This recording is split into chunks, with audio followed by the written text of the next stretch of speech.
up against the iPhone 11 Pro Max. We do know 11 Pro Max comes with a 6.5-inch display. That resolution, of course, is kind of funky.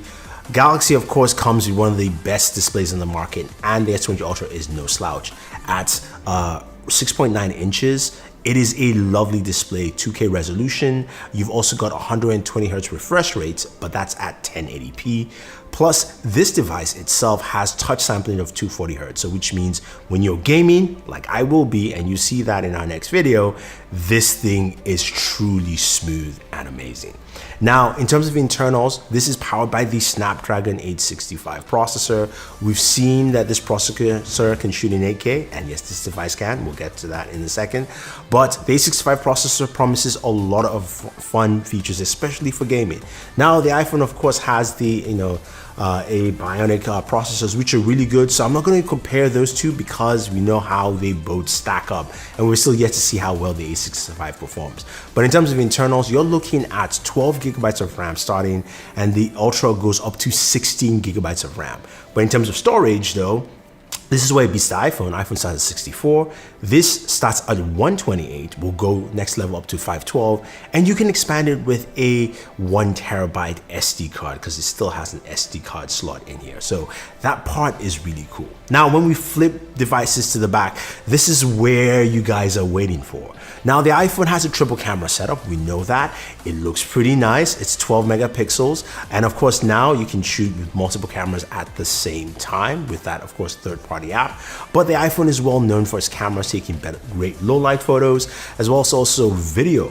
Now, the S20 Ultra comes in with a triple camera setup. First, it has a 108 megapixel main sensor. This is a massive sensor in here, and this sensor gives you a ton of features. So the S20 Ultra gives you 3 times more low light capability than the S10 because, of course, of the nano binding of all the pixels.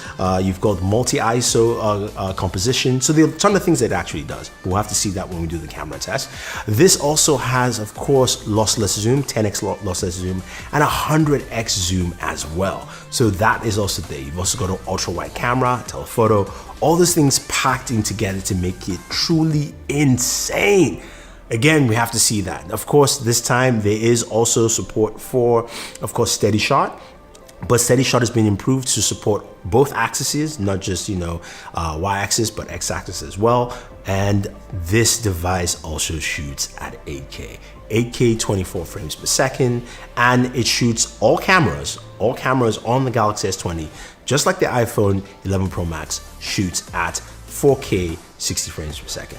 So you still have that ability of 4K 60, but you can bump up to 8K 24 if you need to on the Galaxy S20 Ultra. Now, another cool feature is something called single take. Single take allows you to take one photo or one shot and capture photo in either ultra wide, telephoto, wide, video, basically taking shots in every single camera possibility you need. So you snap one shot, you can get a little video and an ultra wide at the same time and decide what you want to share on social media. I think that aspect is really cool. Now, you've also got a 5,000 milliamp battery in here compared to the 3,900 milliamp. Now, the iPhone battery life is pretty good, but this should really boost the Galaxy S20 Ultra up there. This, of course, supports 25-watt charging that Samsung has, or the 45-watt charger as well. Now, Samsung also has reverse wireless charging on those brand new Samsung Galaxy Buds Plus, so you can use it with that. The iPhone doesn't have any form of reverse wireless charging. Both devices do have wireless charging, and of course, both of them are IP rated as well. Now, when it comes to gaming, as you'd expect, the iPhone is a good gaming device, does heat up pretty well, so that's just something to take note. The Galaxy has, of course, special cooling, as they usually do every year, but again, going back to that display, 120 Hertz, and of course, 240 Hertz touch sampling with this device, and a lot of RAM, 12 gigs of RAM starting, 16 gigabytes of RAM on the Ultra. It's the only device that goes up to 16 gigabytes of RAM, so that is truly insane. So when we're playing all our games, but the cool thing about it is that now you can lock in 5 applications that will constantly start whenever you switch out. So basically, you can lock in all your games, and while you're gaming, you can go and do other things and come right back and continue at the spot where you stop.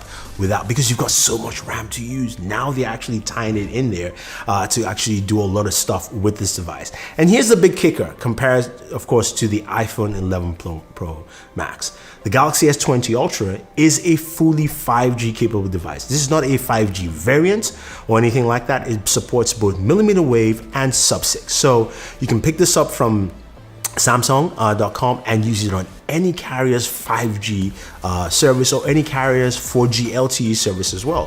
So you don't have to buy a special version of the Galaxy S20 Ultra. You just have to buy the Galaxy S20 Ultra, and it does. Well, of course, the iPhone 11 Pro Max doesn't have 5G, or there is no 5G variant for this device yet. So there you have it, guys. That is the battle between these two juggernauts. The Ultra looks like a complete beast, and you're thinking, how much is pricing? Well, the Galaxy S20 Ultra starts at $1399, and I'm not sure how it moves up in price, but that's what it is. But it does come with a ton of features in there, and it is a 5G device.